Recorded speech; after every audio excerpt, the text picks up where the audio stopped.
you start by telling me a little bit about yourself, and first your name, of course, where you were born. And my name is Christopher Dell. I was born in New Jersey in 1956, and I'm still legally a resident of the state of New Jersey. I've been all my life, despite the foreign service career. Ask me some questions, Anna. Well, no, you should go ahead. Okay, and can you, you're New Jersey where? And can you tell me a little bit more about your family background, what your father or how many were in the family? And sure. What, so I was born in Hackensack, which is very close to New York. My family was from Palisades Park, which you probably know, being from New York. But I grew up my whole life in a town called Homedale, which is down near the Jersey Shore. You know, we're recording this interview just a day or two after John McCain passed away. And almost every story about him begins with John McCain was the son and grandson of two Navy admirals. Well, I'm the son and grandson and brother of electricians. My father and brother and grandfather all belonged to the IBEW in New York. And the union actually helped to put me through college. I won a scholarship that the union sponsored to go to college at Columbia. We lived in one of the first bedroom communities. You know, it was built in the 1950s. Moved there in 1957. It was one of those early exoduses from the dense inner cores out more towards the suburbs. And Homedale has since become one of the most sort of prosperous communities in the U.S. I think more people from Homedale died on 9/11 than anywhere else except New York City itself. A lot of the staff of Fitzgerald Cantor had settled in that town. Of course, the law firm had suffered terrible losses that day. So I grew up there in a semi-rural, semi-suburban setting. One of my earliest, my very first job was working on a farm. There was a farm that had been settled in the 17th century just behind the property that the housing development we lived in. And from 5th grade through a couple of years of high school, I worked on the farm every summer with the local family. And it gave me a great sense of the place and the history, and sort of a feeling of rootedness to that place, because that family had been the farmers on that land since before the Republic, since the beginning of the 18th century. Sadly, all pushed over and gone now, developed into housing. Sitting outside the window here are a few beams from the original barn that was put up there by the English settlers.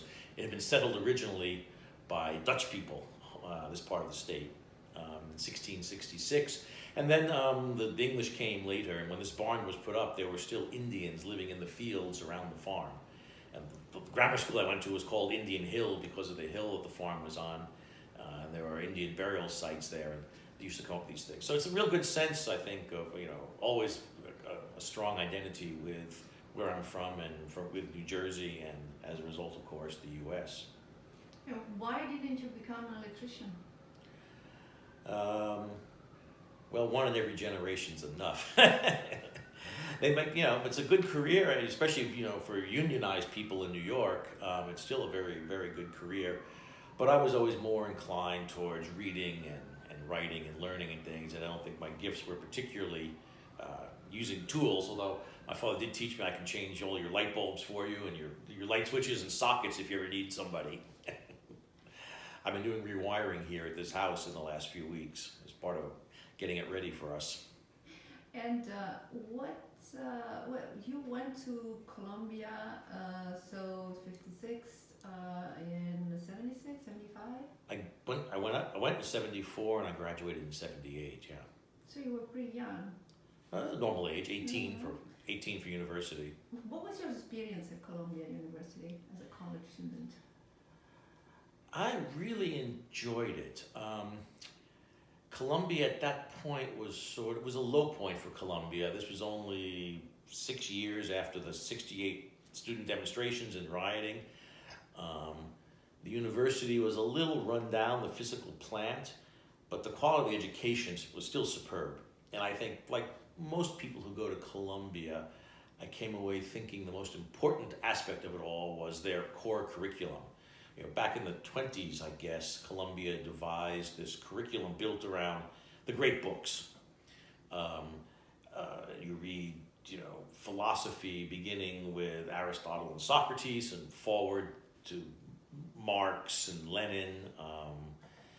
You read literature beginning with, the Iliad and the Odyssey, and read forward. There's a little more diversity there. The teachers had more diversity in what they chose.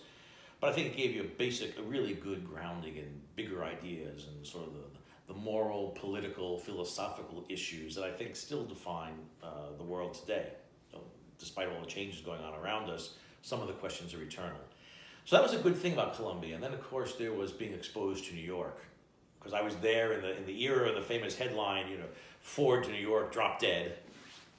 So it was not New York's finest hour either, but it was still a wonderful experience. It was still a world-class city, even though I think today you go, it's much more prosperous, a bit more like maybe Disneyland New York now, since so many ordinary people are being pushed out by the cost of living there. But I enjoyed it tremendously. And Columbia was good to me. Then they gave me a fellowship to go on to graduate school, which basically paid for 2 years at Oxford for me. And I think that in many respects, that really opened up the door to my career in the Foreign Service. When I joined the Foreign Service in January of 1981, Jimmy Carter was still president for 2 weeks longer. There were 52 members of my entering class, and there were 52 hostages in Tehran. It was pretty clear what our hiring purpose was, what our function was meant to be in case those people didn't come home. Fortunately, they did. But every one of those 52 people in my entering class had lived overseas in some capacity or the other. I think if I hadn't been gone to graduate school in England, I might not have got into the Foreign Service despite passing all the exams and all that. They're pretty clearly looking for that international experience as one of the hiring criteria. So it was a big jump from Hackensack to Oxford, or not? A bit of a jump. And of course, I was in England at the low point as well. I mean, this was the labor strikes, the brownouts, before Margaret Thatcher came along and began creating the modern Britain for whatever, we won't go into that, but whatever you think of it today, sort of beginning of a turnaround there economically and socially. But it was a wonderful experience. Of course, it's better going back. It's always better to go back when you can spend your days as you wish you could have as a student in the pubs and the bookshops, although there's ever fewer bookshops, of course.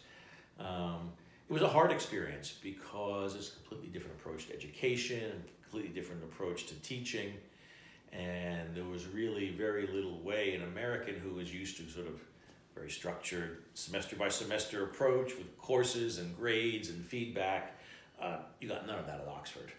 Everything came down to a roll of the dice on your final exams after 2 years. And if you didn't get basically an A on everything, you failed the entire course. So it was also fairly stressful, as you can imagine. But a good experience. And shortly after that, then I joined the Foreign Service about 6 months later. Although I could have joined earlier.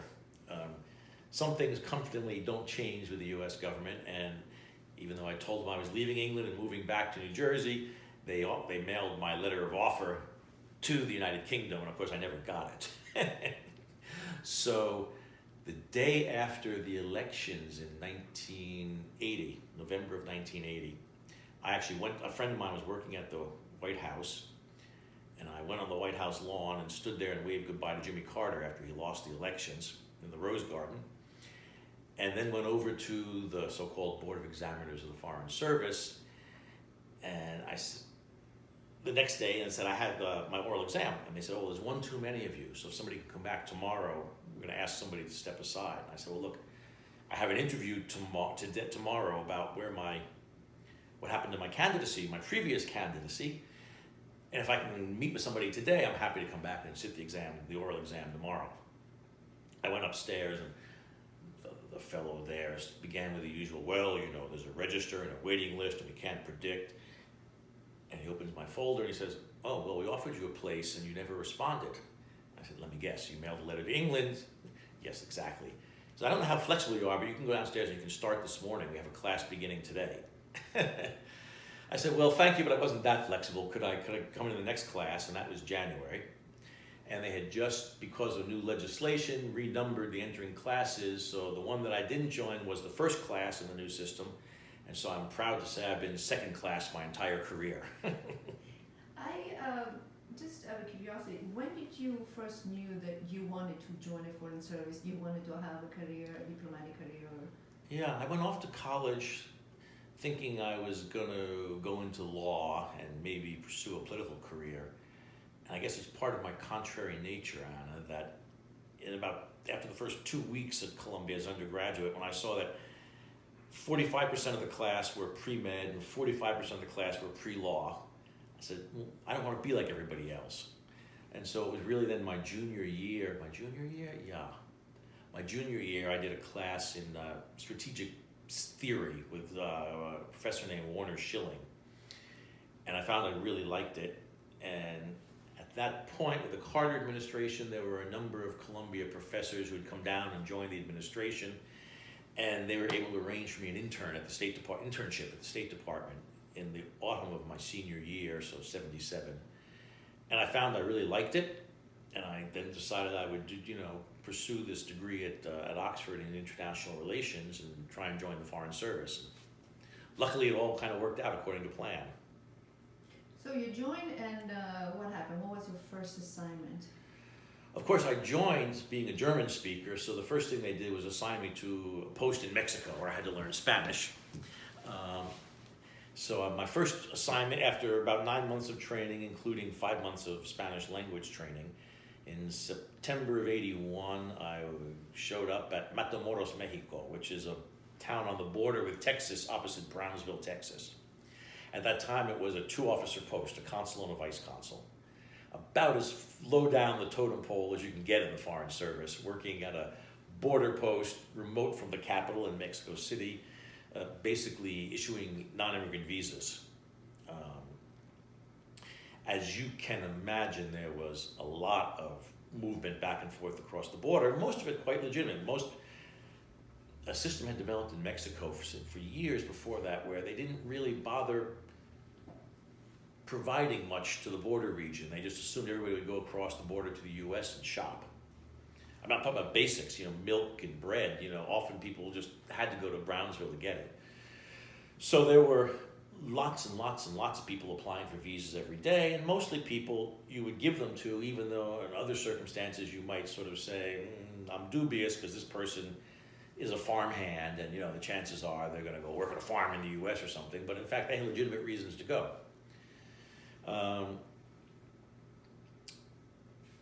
The most interesting thing about that first tour, I suppose, well, there were lots of interesting things, but one of the good things, almost every Foreign Service officer is supposed to do a consular tour at some point.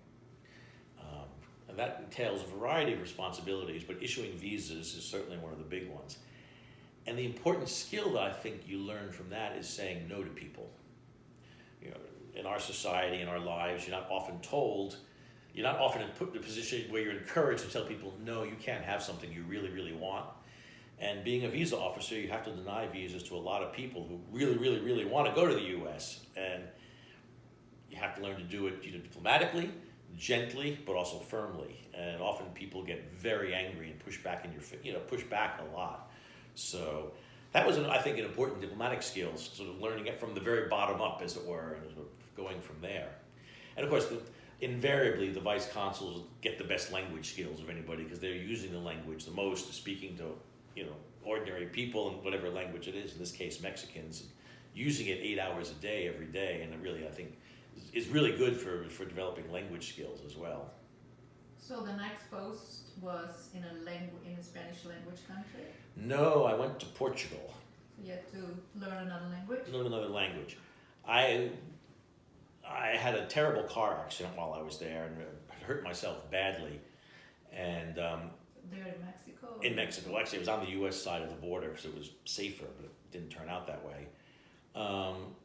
And so the department took care of me a little bit because I didn't. So they said, you can leave Mexico, we understand. I said, no, I'm going to see this through. So then they pretty much let me go where I wanted to go on my next assignment. And from the time I was a kid, I knew I loved port wine. So I said, well, I really want to go to Portugal. I want to learn more about port wine. And it worked out. I got assigned for 1 year to the consulate. We don't no longer have it, but a consulate in Oporto, and then a year at the embassy in Lisbon. And it's probably still my favorite foreign service tour.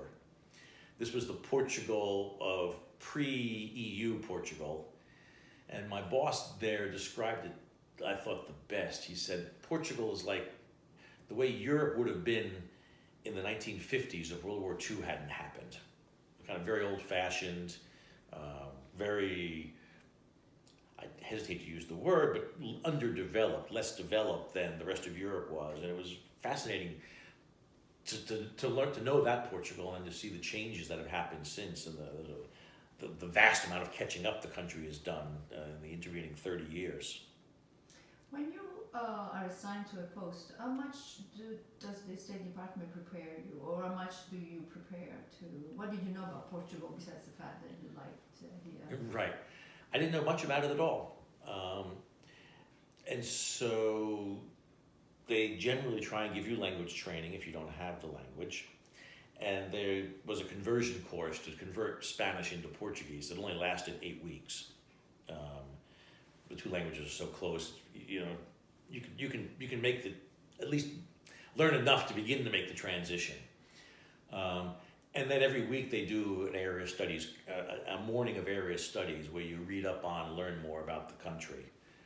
But I think one of the historic and valid criticisms of the State Department is they often didn't do much to train officers. You're just sort of expected to show up, get out there, and learn on the job.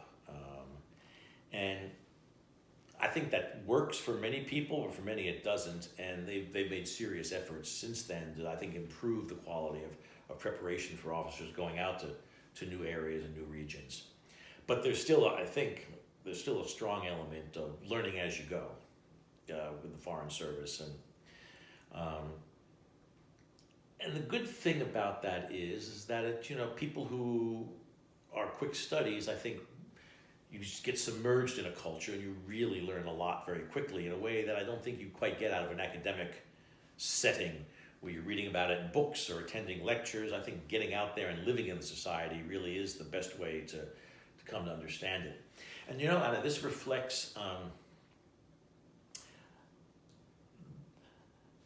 the Foreign Service, amongst other things. I mean, it represents the United States, but it is also an intelligence service in the sense that it collects information. I mean, when you sit down with a foreign contact, you know, you're learning things about the country, and it's not just for your benefit. I mean, you're supposed to inform Washington about it. So using the word intelligence is nothing sinister or covert. It's very overt. Everybody knows who you are and who you represent and what you're doing. But what makes the Foreign Service unique amongst the U.S. government intelligence service, besides the overt nature of it, is that we're the only service where the collector of the information is also the analyst who tells you what it means. Other agencies, the Defense Intelligence Agency, for example, they have attachés at embassies who collect information on local countries' military, and again, a lot of it's very overt. But the analysis of what it all means is always done by analysts sitting in Washington or somewhere in the United States or elsewhere. So the Foreign Service brings a unique ability to understand the country from the experience of someone living there. Not, of course, as a native, but it's that sort of man in the street understanding of the country. You know, a common thing is everyone talk about talking to the taxi drivers and getting the opinion of ordinary people, whether it's taxi drivers or people in the shops or the restaurants or wherever that you meet. So I think that adds a degree of, it adds something to the overall body then of U.S. government understanding of a country. I mean, the analysts are all doing their thing and they have a lot of resources to work with, but I think that firsthand on the ground field is very important. And I think that's probably the most important contribution the Foreign Service makes to U.S. government policy understanding of the world. Yeah, and so you said 1 year in Portugal? And then I spent 2 years in Portugal, 1 year in Oporto, and then a second year in Lisboa. And did you, I mean, now try to take myself back to 83, 84? So it's like almost 10 years after the end of Salazar? 74 is the revolution? Yeah, so almost 10 years. Almost 10 years. How would you welcome there as an American? Oh, very warmly. The Portuguese were always fond of the U.S. I mean, there's a large immigrant community, of course, in the United States, so there's a lot of, personal level, people-to-people contact back and forth, and that's been historically true. I mean, the earliest Portuguese settlers were actually whalers who wound up in Hawaii on the west coast in Long Beach. So people like Noonan Devish, who's become famous of late for other reasons, his family traces its descent back probably to the 19th century in the U.S. Other immigrants are more recent, I'd say from the 1960s on. Warm welcome. By the time I was there, they had gone through the immediate aftermath of the changes. And if you recall, there was a period where it looked like the Communist Party of Portugal was going to come to power. And the U.S. ambassador at the time, Frank Carlucci, who became more well-known subsequently, was an activist. Henry Kissinger was reputedly sitting in Washington, wringing his hands and saying, "Oh my God, it's the end of the world as we know it. The communists are taking power in Portugal. Soon it'll be Portugal, it'll be Angola, it'll be Mozambique. We're losing the Cold War." And Carlucci, instead of wringing his hands, decided to do something about it. And he used, AID came into Portugal and invested a lot of money in building housing in parts of the country where the socialists were strong. And the Socialist Party was led by Mário Soares. Now, all of these labels are probably 1 degree, off what their labels mean in the international context. So the communists they were hardline communists, but the socialists, I think you would call democratic socialists. And the conservatives were probably center-right. They were kind of more clustered around the center. Anyway, and this worked. I mean, Mário Soares succeeded in winning elections, coming to power, and the threat of the Communist Party becoming part of the government of Portugal receded. And that set the stage then for Portugal's transition a few years later into becoming a member of the European Union. When I was there, still, the path had been laid out, but it hadn't happened. And there was still a discussion about whether democracy would really take root and survive in Portugal. You had a lot of cryptic characters like military officers who became politicians, and one of them was the president. And their politics were murky, what they really were and who they really were. But I think that all got settled out. This is where I think the European Union proved its value in whether it's Portugal or Spain, who came in at the same time, in really helping to consolidate the democracy of those two countries and consolidate it in a broader European framework, which I think was critical to the success of the projects in both countries. Would that it retained that clarity of vision and sense of purpose in the Western Balkans today and in the intervening years.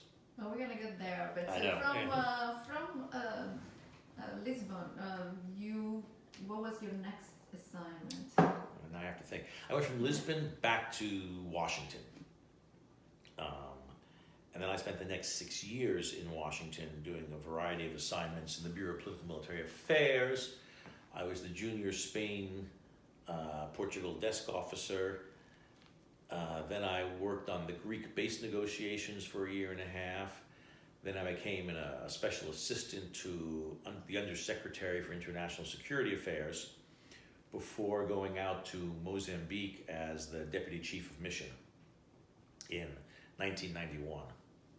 So from 85 till 91, I was in Washington working in the State Department. Also, Mozambique was coming out of some war, no? In 81? When I went there, the Civil War was still on. It was ended in October of 1992. This gets the beginning of one of the second thread that has run through a lot of my career. I'd say Portuguese language was one, but also winding up in conflict zones is another one of the threads. So when I first got to Maputo, it was isolated and cut off. It was a garrison city.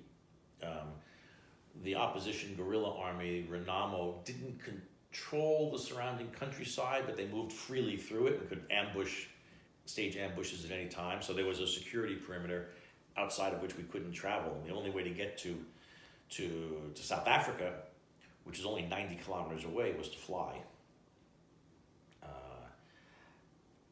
The road had been devastated, and a lot of these ambushes, the vehicles would catch on fire, and the road just kind of melted and was gone. After the war ended, we were able to travel a bit more, and you saw that the level of devastation and destruction was extraordinary. I don't think I quite appreciated just how badly the country had suffered until I went back in 2014, and areas that I remembered from 1994 as having been bush, I mean, the bush creeping up to the side of the road, were now open fields with villages and people and shops. I mean, the country really was on its knees by the time the Civil War ended. And I think one of the reasons that hasn't been publicized enough and understood well enough that the war ended when it did, I mean, there's all kinds of books out there about bringing peace to Mozambique and the role of Sant'Egidio and the Italian government and the church and all that, but a natural factor that played its role was the devastating drought that hit southern Africa from 91 really through 94. 93, I guess, it started to break.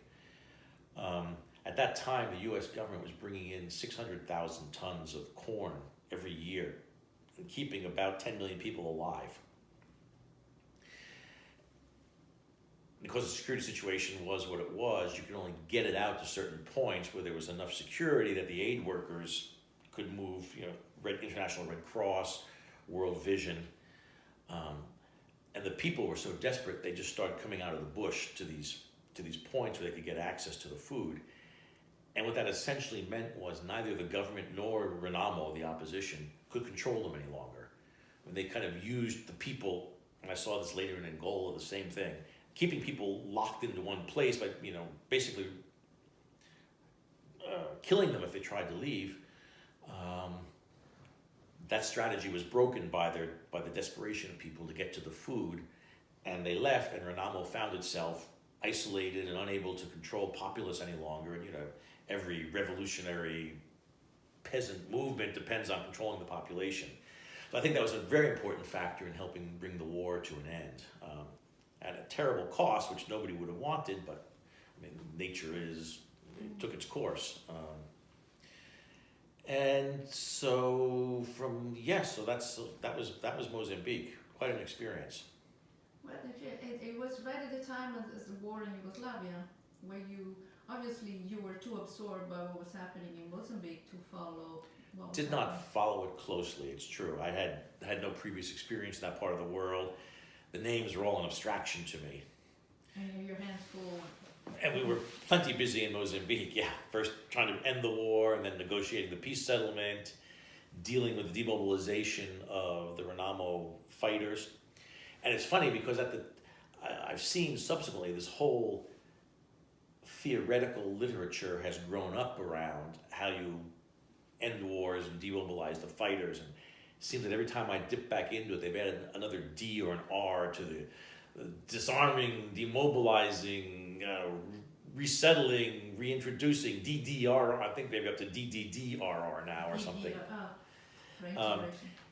We were inventing as we went. I mean, I remember a couple of the aid staff in my office figured, we should get tin cups and we should get tin pots, so these guys have something to cook and eat with. And then AID going out and bringing in, flying in tin pots and tin cups and blankets and sheeting and plastic, the blue plastic sheeting that the UNHCR uses in a lot of places as shelter.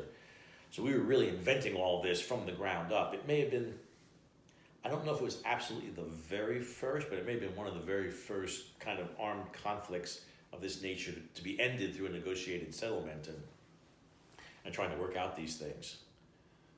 So, yes, I wasn't following Yugoslavia very carefully at that point. I imagine. What's the role of you said you were also negotiating peace as an American diplomat? So there was a formal peace process. The ruling Frelimo party, the government, and Renamo, the opposition,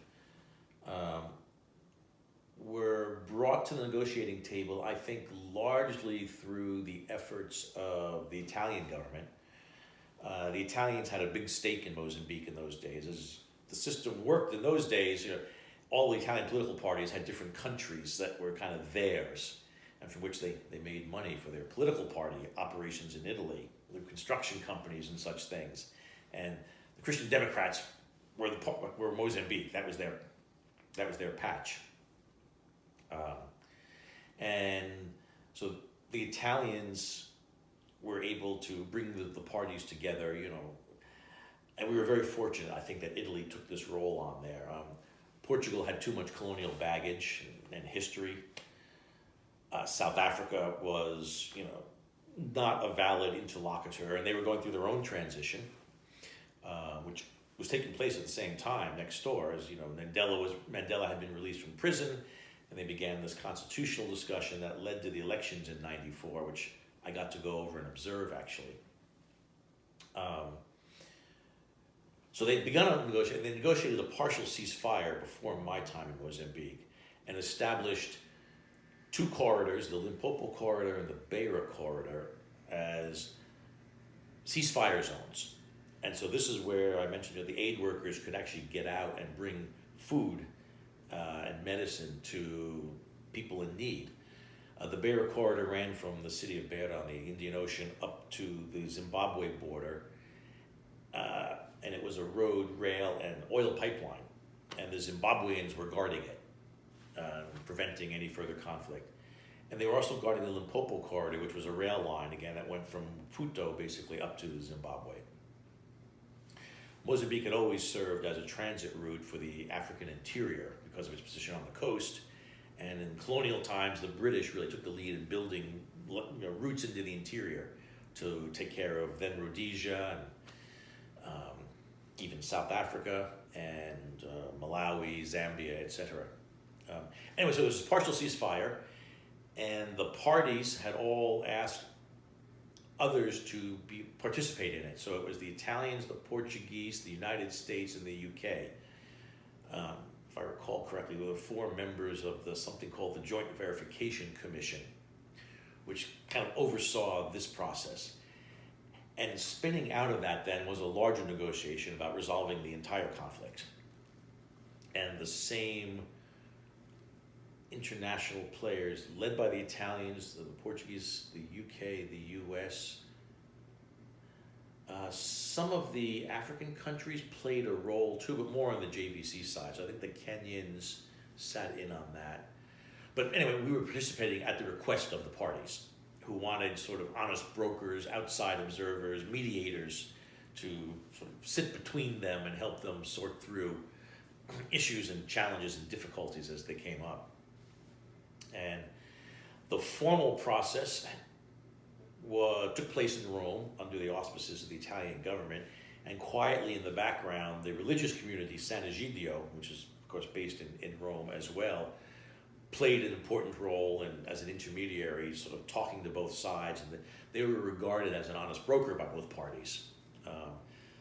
And everybody sort of worked together then, but we were fortunate, as I say, in having the Italians take the lead. They had a very capable ambassador, Manfredo Incisa, the Camarena, if I remember, Incisa the Camarena, was very clever, very, very, very good diplomat.